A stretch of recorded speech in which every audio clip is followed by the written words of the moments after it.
Ms. King, may I have a roll call, please? Renee Abadaga, Here. Sarah Brownstein, Here. Josefina Dominguez, Scott Elder, Here. Danielle Gonzalez, Here. Courtney Jackson, Here. Yolanda Montoya Cordova, Barbara Peterson, Here. Heather Snedden, Here. Phil Tapia Romero, Peggy Mueller Aragon. Here. Okay, community members may attend APS Board of Education meetings in person at the Allison Bruce King Educational Complex, 6400 Uptown Boulevard, or watch the live stream on the APS Board of Education YouTube channel. So our first item for consideration and action is adoption of the July 26th, 2023 Audit Committee meeting agenda and approval of the June 27th, 2023 Audit Committee meeting minutes. I move to adopt the July 26, 2023 Audit Committee meeting agenda and approve the June 27th, 2023 Audit Committee meeting minutes. I'll second. This is Barbara. Okay, if we can have a roll call. Renee Abadaga, Yes. Sarah Brownstein, Yes. Scott Elder, Yes. Danielle Gonzalez, Yes. Courtney Jackson, Yes. Barbara Peterson, Yes. Heather Snedden, Yes. Peggy Mueller Aragon. Yes. Okay, so our next item for discussion is status update of the APS external audit for fiscal year ending June 30th, 2023. So Mr. Turnbull, I think you have the floor. Is Sheila on? Is Ms. Herrera on? There she is. Okay, I will turn it over to you. Hey, Madam Chair, members of the board, Superintendent Elder. This is the status update of Albuquerque Schools external audit for fiscal year ending June 30th, 2023. Currently, we are in the process of closing our year end. So I'm going to go ahead and turn it over to Sheila Herrera with Moss Adams to give you a status on the audit. Thank you. Okay, Ms. Herrera. Thank you very much. Yes, we have started our planning process at this point and have started to look at some of the control documentation for the district, along with some of the state compliance items that we have to get through on the audit side. And so we have also started to look at the federal compliance audit, which is the federal award pieces and which programs we will be auditing in the current year. And so that is in process. And then once the books and records, as Mark identified, have been closed, we have some time in the schedule now in September to come back and complete the rest of the audit process for the district. We are also in the process of working through the component unit audits. All of the entrance conferences have been completed for the foundations and most of the charter schools. We have about a handful of charter schools that will still need to have an entrance conference at this point. And then we have some of the component audits starting on Monday. And so we'll have each of those component audits scheduled. We have 32 in total with the foundation that we'll get through over the next 8 weeks.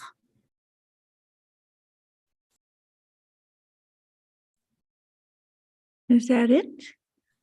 That is it. Now it's time for questions. Okay. Any questions about those 32 that she just talked about? Just kidding. Any questions from anybody in person here? Okay. Anybody online? Okay, we're good. Awesome. Okay, our next item for discussion is presentation on APS's internal controls. And so I don't know if Ms. Apodaca, are you going to lead that? Yes, Okay. thank you so much. Madam Chair, board members, Superintendent Elder, you have a presentation in your packet. I'm not sure if it's able to be up on the screens.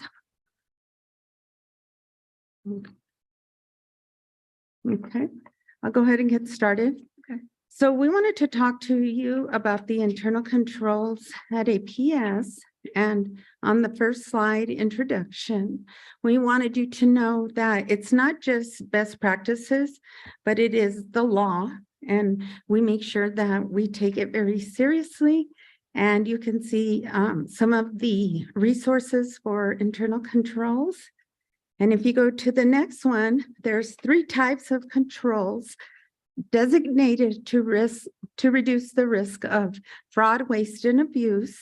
The first one is preventive, and then detective, and then corrective. So the way I like to explain it is kind of like when you go to the dentist. So if you go, there's preventive controls, right? Like, you know, you brush your teeth, you floss, that kind of stuff.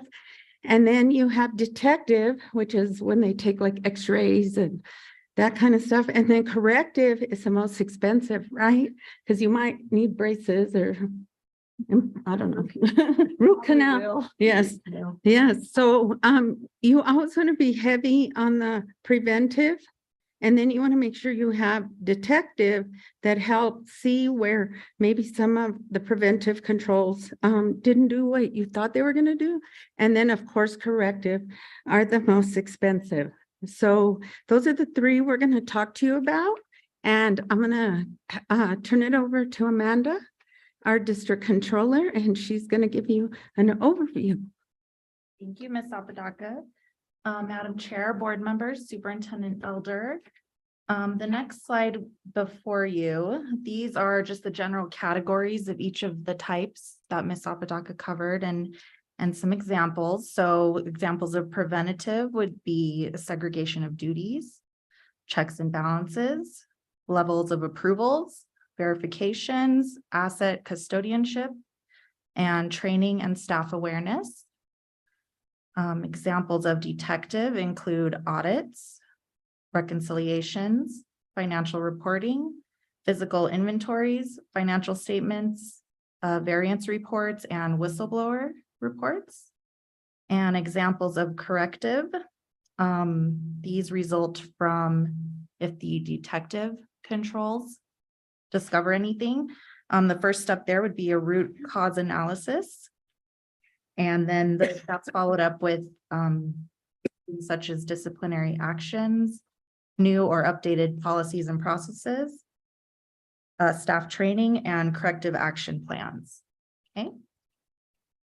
Our next slide, just some general examples of preventive controls, additional examples. The first really good preventive control you can always have is pre-employment screening. So that makes sure that we get qualified people working for us, including background checks, fingerprinting, and reference checks.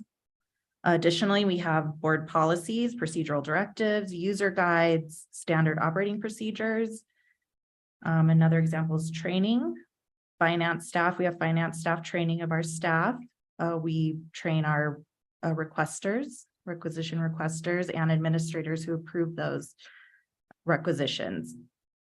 Another preventive control is that we control access to who has access to our financial reporting system, our ERP. There are some additional preventive controls listed.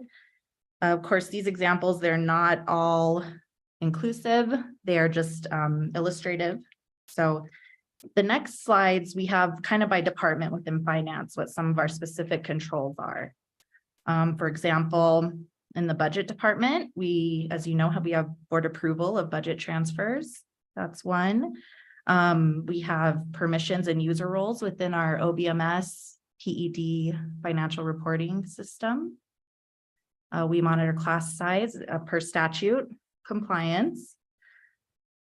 To the right there, we have procurement, some examples there. We've instituted sort of a policy of no sole source procurements. Those tend to be hard to monitor. So just as a general rule, we've kind of adopted that kind of environment.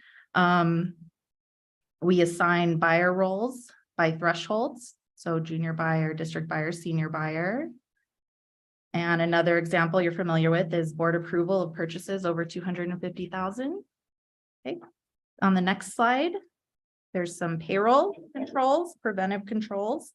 Segregation of duties, so payroll employees cannot set up or set the pay rate for our employees. That comes from HR.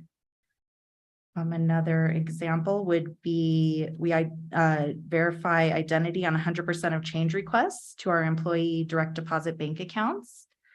We verify those all requested changes. Moving over to accounts payable, we have P card limits, purchase limit, single purchase limit, and monthly aggregate. So those are monitored. We have dual signature on checks over 50,000. So every Friday, Ms. Apodaca gets a stack of all of our disbursements over 50, and she scrutinizes those. And in addition to the printed signature, she provides a second wet signature on those. Okay. So on the next slide, grant management, they approve grant requisitions. We have here the grant management technicians verify cost accounts, justifications must be attached, and quotes. And they verify those against the allowability on every single grant.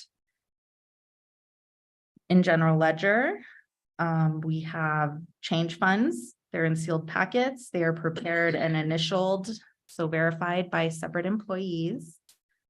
That's the same with our cash receipting and our deposit prep. And we in general ledger maintain the loss in account structure. So that's how we classify our expenditures and our budget and all of our financial information. Last, under preventive, we have capital fiscal services. There again, there's another segregation of duties. So request to dispose of an asset. It comes from the school or the department. They have control of the asset, and then we do the actual disposal. As you know, those also come to you, to the board. That's another item there. Approvals, asset disposal approvals. Also, capital fiscal manages their own requisition approval for capital funds. So that's another level there. Moving on to detective controls. These really are designed to see and make sure that the preventive controls are working. These are just the double checks.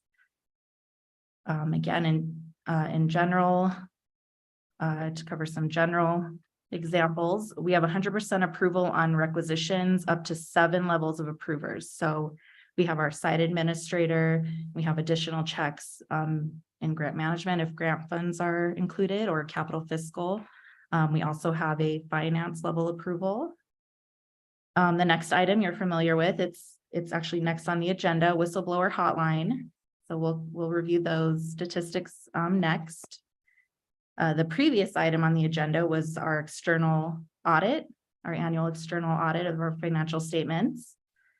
Again, another item on our agenda today is activity fund audits. Joyce Ramirez will be speaking on those. And another example there is physical inventory counts. So we do those of our capital assets. We also maintain physical inventory counts of our food services, commodities, and of our warehouse and M&O supplies. So to move on to some department specific examples in payroll, we maintain benchmarks. So we monitor consistency of the number of checks from pay period to pay period. Those should stay relatively static. We shouldn't see those double or anything like that. The total amount of the payroll. So from payroll to payroll, those are always about the same amount. We have triple segregation on manual check issuance. So one of our payroll staff will prepare a manual check, the manager approves, and the director signs on those. Moving on to next slide, capital fiscal services. We have an 100% physical inventory of fixed assets annually. We visit every school and department. Again, we use benchmarks. So the schools and departments receive an inventory of their assets annually, and they can check up and monitor on those. Finally, a fund analysis for each capital fund performed monthly. In budget, we practice position control over the FTE reconciliations between budget and actual. On the next slide, grant management, timesheet processing, payroll, those are double verified.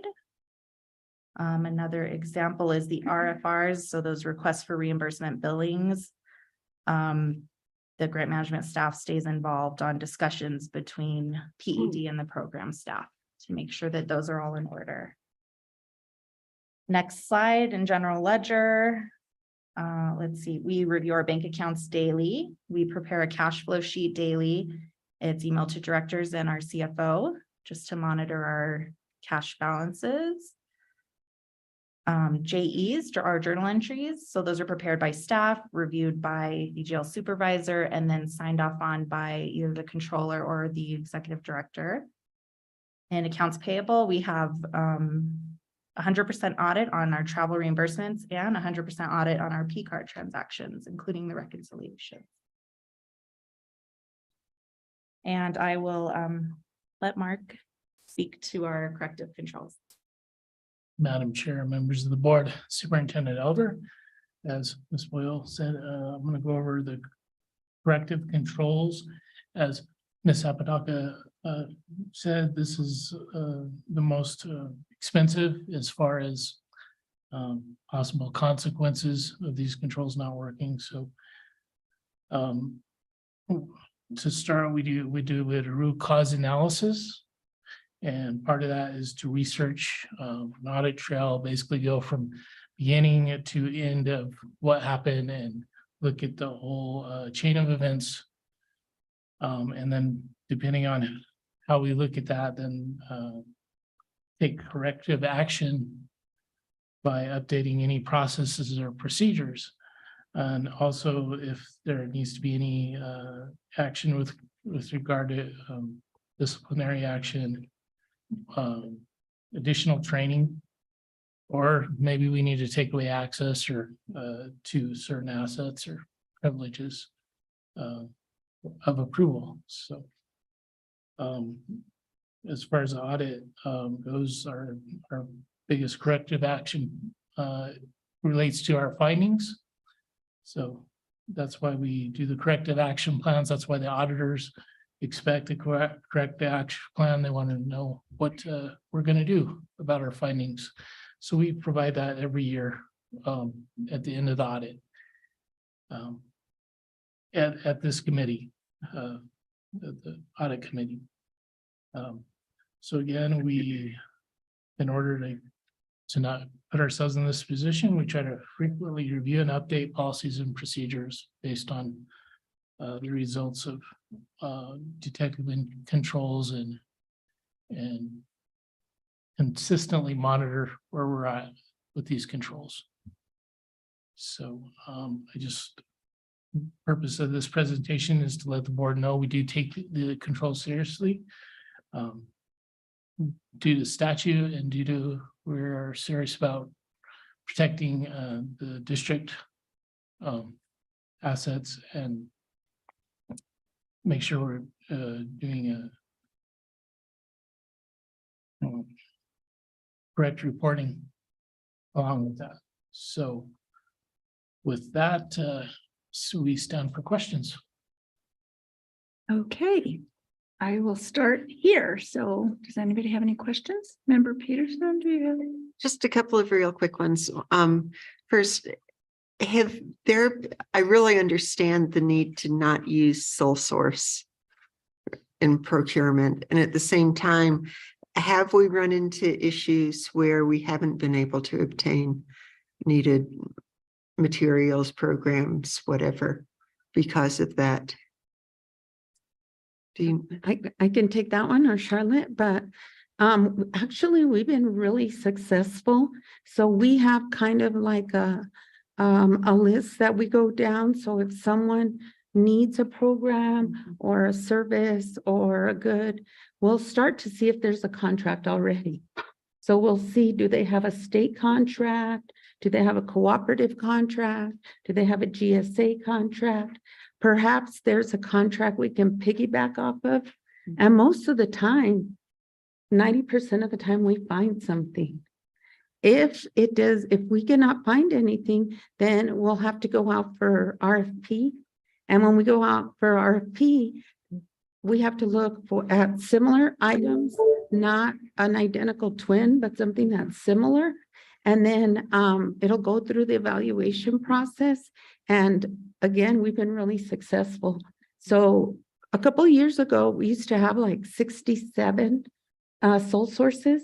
We cut it down to about 7, and then we got it down to like 0, and then we had 1, and then last year we had 0, and so far we have 0. So far, we do have. Mhm. So, I don't know, Charlotte, if you have anything to add? No, it's just sometimes, it is, we have certain, when we go out to bid or RFP, the intent is to try and maximize competition as much as possible. So we exhaust all kinds of different, looking to different school districts nationally.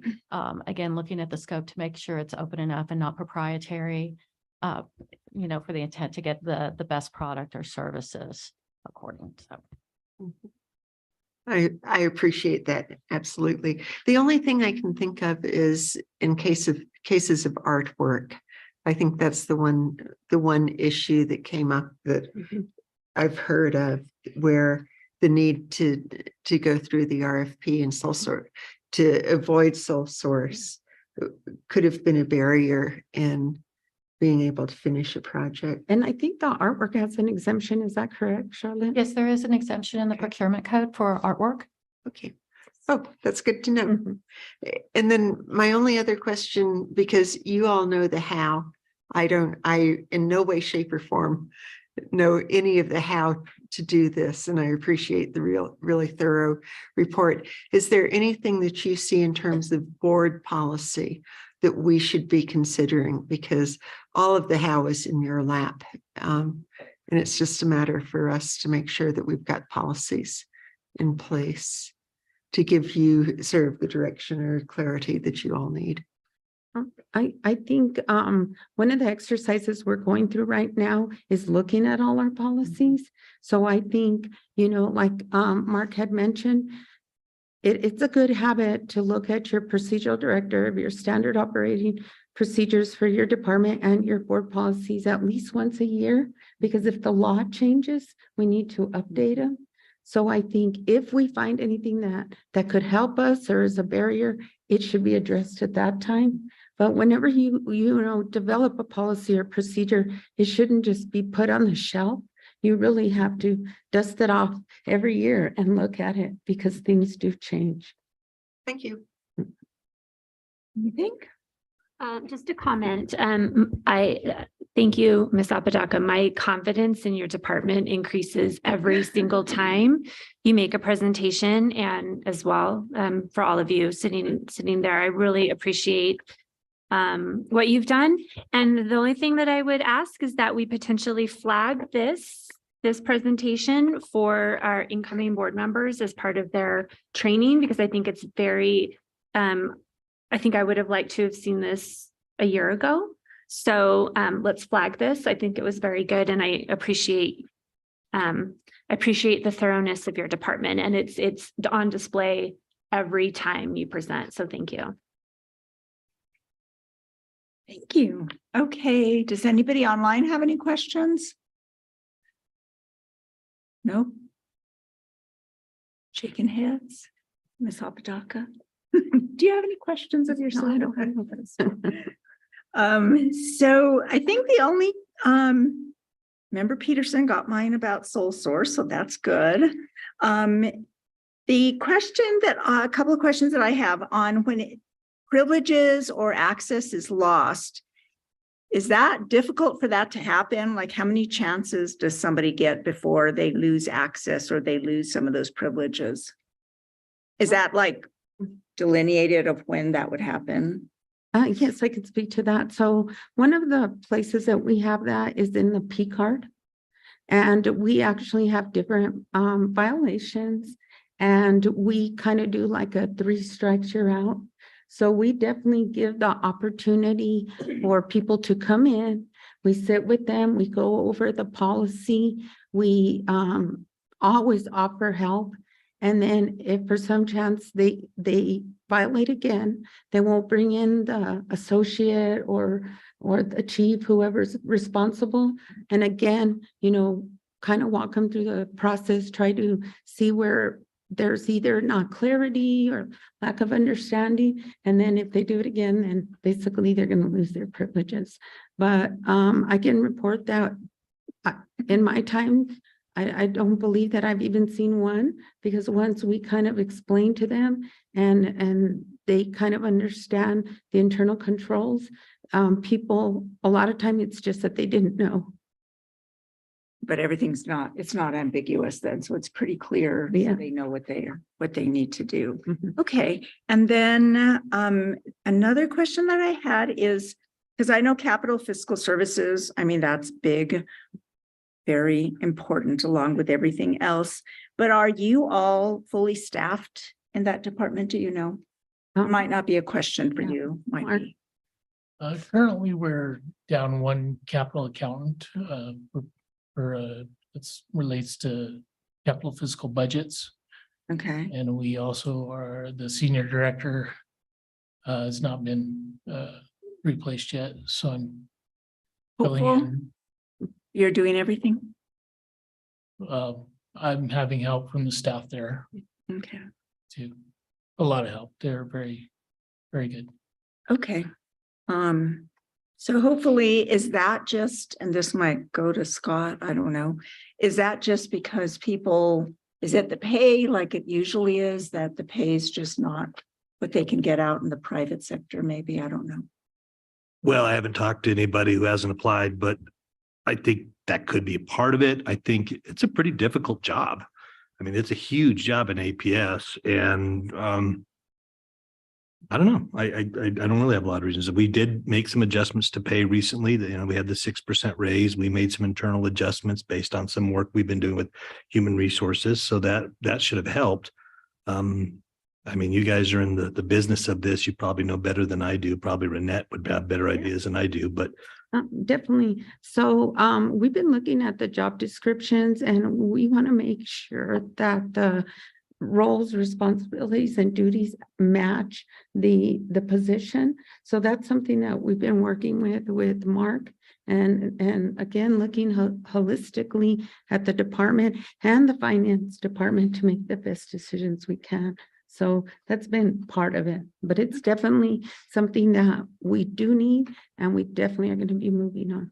Yeah, if we're down a capital accountant and then the Yeah. senior director, that seems important. But I can report to you, we just did our capital fiscal PO rollover.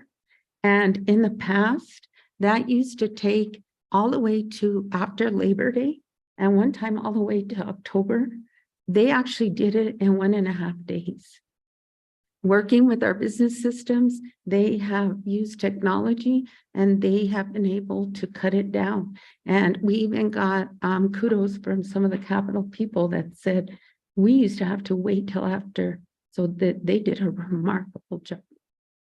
See how awesome so many people are. Yeah. Thank you. And so I think, let me see. What other question I had? I just don't want to miss it. So I know that Mr. Turnbull, you had talked about root cause analysis, that you use that. So that's corrective. So what would trigger that is whatever happened in the detective section. Is that what triggers a root cause analysis? Correct. Okay. And does that happen often, that you have to really go down to the root cause? You would want to. I think if you are detecting a issue that your control is not working or working as it should, you have to usually look at the whole that situation to make sure you're interpreting it correctly. I think one of the times that we definitely do it is if we see an audit finding. So if we see an audit finding that perhaps one of the internal controls or process or something wasn't working, then we do go back and look and see, okay, what went wrong? Are we not training right? Is there ambiguity? Do we need more clarity? Do we need more training? So that's one of the big places that we see those corrective Perhaps when we do 100% audit on P card and on travel, if we see something there, then again, we look and say, okay, what happened? How come they might not understand the policy? So those are usually the times we see it. We do, when you Mhm. have to really get down to the nitty gritty. And then the last thing, I know I had mentioned this, and if it's something that you can update us later on, is when it comes to, and we haven't heard about this for a while, is just monitoring payroll overpayments. I know sometimes people are overpaid and then trying to get that money back is sometimes difficult once they already have it. If we could kind of get updated maybe about how the process for recouping those payments and, kind of maybe the data in the last several years about how much that has been and how much we've been able to recoup. But that's something that we can do at a later time. I think that's something that would be important to know how that's going, because it's been a little while that we've heard about that. So I think that's it, unless anybody else has anything. We will go on. Thank you all. So our next item for discussion is consideration for acceptance of the ethical advocate statistics for March 1st, 2023 through June 30th. So, Ms. Reiser. Good afternoon, Madam Chair, members of the committee, and Superintendent Elder. Today, I bring before you the ethical advocate data for March 1st through June 30th of 2023. The report starts on page 23 of your electronic documents. As you can see, we have received 32 whistleblower complaints during the March 1st to June 30 timeframe. The reports in your packet provide a breakdown of the data by several different categories. The types and numbers of complaints do seem typical to the previous report timeframes. When looking at all of the reports for the quarter, 5 of the reports had multiple duplicates. If we took out those duplicates for this period, there would be a total of 24 different reports. And with that, I stand for questions. Okay. Do you have any questions online? I'll go to you all first. No? Okay. Anybody here have any questions?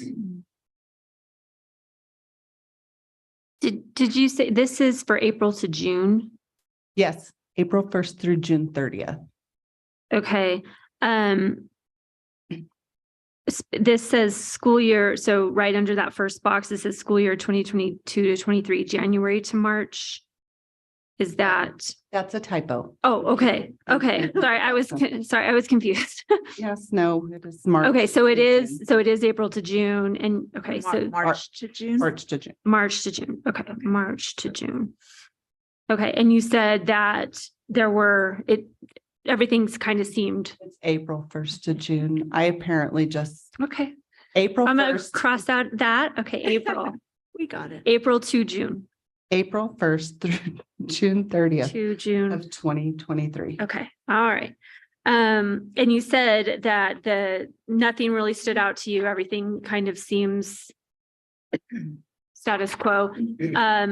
I did kind of highlight for 2022, 2023 that we're currently at 110 complaints overall. Is that current or is that the closeout for the entire year? It would be a closeout at the end of June. We'll start Okay. July for next year. And it is a little high, but one of the things that I've really noticed this year is that when we do get a complaint, there will be 3 of the same complaints, 4 of the same complaints, which is why I gave you the data that removing the duplicates would put us at 24. And that's something that's a little bit different for this school year compared to the last. Okay, okay. So you're not necessarily seeing a huge increase in complaints, you're seeing duplicative complaints. Yeah. Okay. That's it. Anything, Member Peterson? Do you have anything? No, I'll move for approval of the report. I'll second.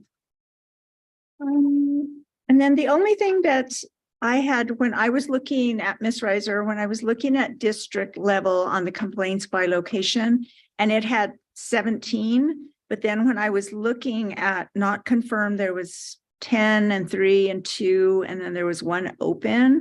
And so then that was only 16, unless I'm missing something somewhere and I'm adding wrong. On which page? I'm sorry. On page 23 of the digital copy. So just under complaints by location, and if you go to district and it says total is 17. I missed one because when you look at the next page, it is at 17. And so I missed one somewhere in one of the areas. It's probably an open complaint. Okay, just wanted to make sure about that. And then a question I'm sure I've asked before is when we're looking at many of the complaints, is there at the district level?